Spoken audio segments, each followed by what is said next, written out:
now been 5 days since the assassination attempt against Donald Trump, and we still do not know the shooter's motive. We have learned some new details. The assassin reportedly wrote on a gaming streaming platform, quote, "July 13th will be my premiere. Watch as it unfolds." Plus, the shooter visited the rally site twice before the attack, according to CNN. Now, when investigators reviewed the assassin's laptop, they found searches in July for Trump, Biden, DNC convention, and July 13th Trump rally. The FBI found it notable that there was no evidence of a particular ideology, Fox reported. Now, the suspect also had two phones. The primary phone was found at the scene, along with a remote transmitter. The secondary phone was found at his home.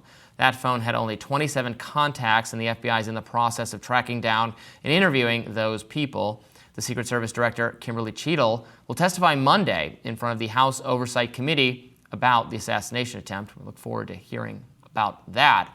Meanwhile, the circumstances surrounding the shooting have raised major questions for MSNBC's Joy Reid. Take a listen.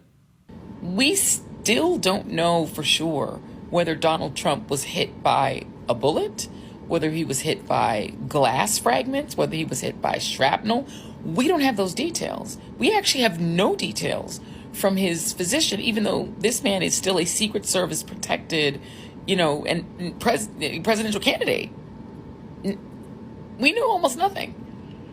Why? Why don't we know that much? We know that 3 people were shot. 1 person, unfortunately, was killed at the rally. We don't know where they were sitting or standing relative to him. We don't know why, for 9 full seconds, Donald Trump was allowed to stand back up during an active shooter situation, even though they, at that point, had said the shooter was down. How would they have known if there were more shooters or not? Nobody knew. That there could have been 5 shooters for all they knew. Yet they allowed him to stand up in the middle of that, crisis and pose for a photo. And Joe Rogan also had some questions. And then there's these questions like, how the does this 20-year-old kid climb on that roof 150 yards away and no one sees him? Well, that one guy was pointing at him the whole time. Yes. He's like pointing to, he's right there. And they're yelling, he's got a gun. There's a guy in the prone position on a roof 150 yards away from the former president. The whole thing's nuts. The whole thing stinks of either incompetence or a design, or we're in the Matrix. I think it's fair to say incompetence or design, or we're in the Matrix. Could be one of those. Are they all 3. mutually exclusive? I don't know, Robbie. So Joe Rogan's questions, unlike Joy Reid's questions, Joy Reid was questioning something that we already know the answer to. No, he was grazed by the bullet. That's been confirmed. There was some, she wants it to be glass fragments, I think, because that sounds less cool. Well, Newsmax initially reported the glass fragment story, that it was the teleprompter. They were wrong. It was a bullet. I mean, that's what all the mainstream and all of the reporting says. That's what Trump has said himself.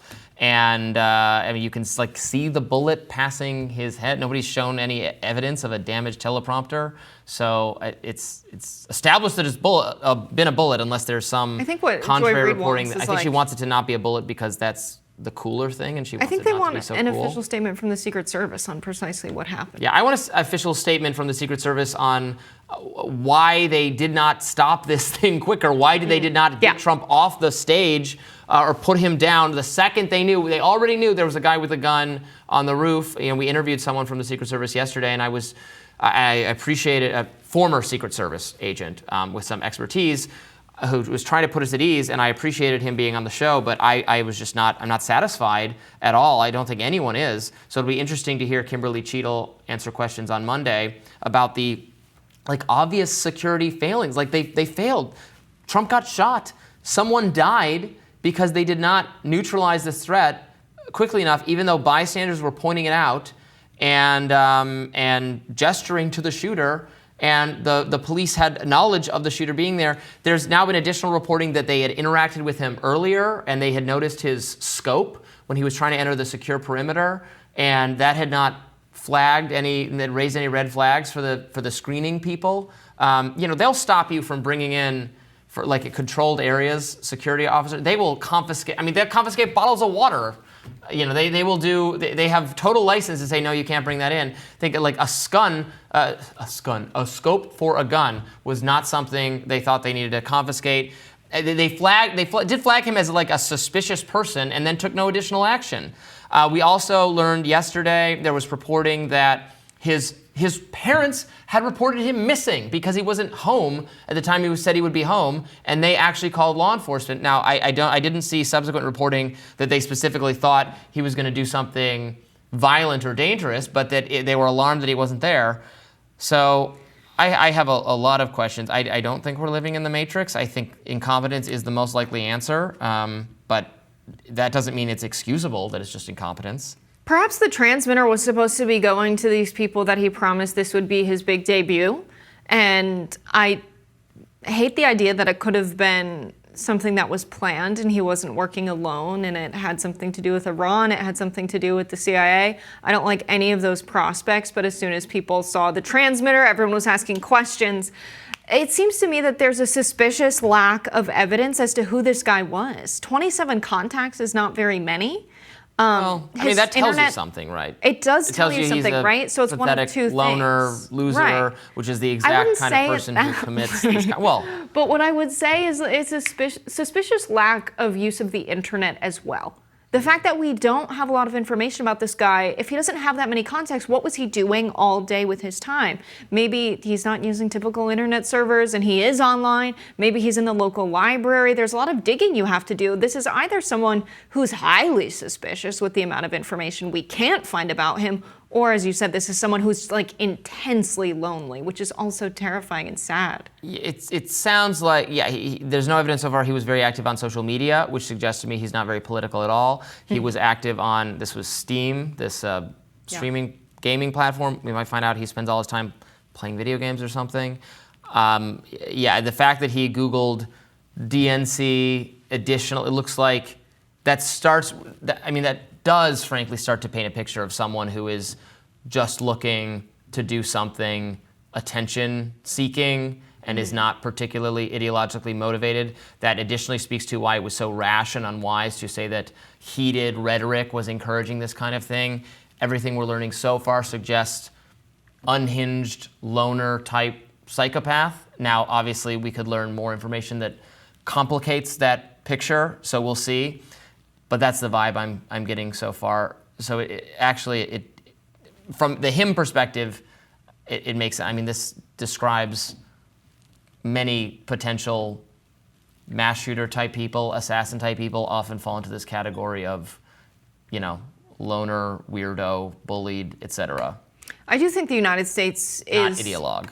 A violent society. I don't think that's a new or recent thing. This is a country founded on violence.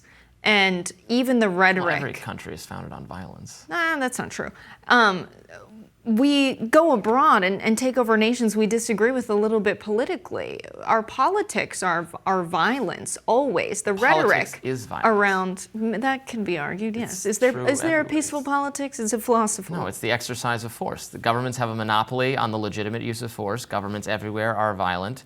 To assert that this is a nation and the people under it are under the purview of the ruling forces is inherently a violent... Like, illegitimate violence is bad, but violence obviously can be used for legitimate anarchy purposes, is peace, including Robbie. Very Machiavellian. I mean, I'm kind of an anarchist libertarian, so it sounds fine to me. But wow. But there's nothing. I'm saying there's nothing special about America in terms of violence as a founding. We rebelled against the British. Is that what you mean by it has violent origins? I mean, again, that's true of. I mean, it's founded on stolen land and genocide and slavery. Is what built the capital. Every place is founded on stolen land. Not people who are native to that land, Robbie. Anyway, I don't want to get into this. People who are natives, the natives fought each other constantly. They went to war with each other constantly. It is totally false that this was some idyllic peaceful state of nature, they like didn't hippie. put all of their productive capacity towards creating weapons like people. we did. Did you see what the Aztecs They did? This scalped was a settlers violent that came to the U.S. No, Okay. they scalped each other. This was a violent continent filled with savage, violent people that was then conquered by people who were also violent and savage. I'm not saying we're better than them, but we're certainly no worse. I mean, when the Spanish came over, they allied. They allied with native populations in various areas who hated the Aztecs because the Aztecs had butchered them by the thousands. So it is just not the case that this was a peaceful land and that peace was trampled by the European invaders. Violence and warfare is not unique to our experience, is the part of every civilization in every part of the world since the dawn of human history. I'm glad you got that out. What I was going on to ahead. say is that following all of this and the conversation around unity and people saying we need to move away from violence, people started saying, and Senator Nina Turner is the first person I saw, someone who seeks peace and justice, but said we have to fight violence. Even the language we use to quell violence is violent. Joe Biden was saying we have to, solve this at the battle box, which, sure, he has a lot of gaffes, could have been a Freudian slip. Even the language we use to condemn violence is violent. We know nothing else as a country. And so I think we have to get more in the mindset of seeking peace, regardless of how you feel about all societies and whatever philosophy you have. I think we have to grapple with the fact that we have the largest military in the world. This is where we direct so much of our productive capacity and resources. And if we are to change as a society, we have to change fundamentally at a psychological level and maybe a philosophical level as well. Tell us what you think in the comments. We'll have more Rising right after this.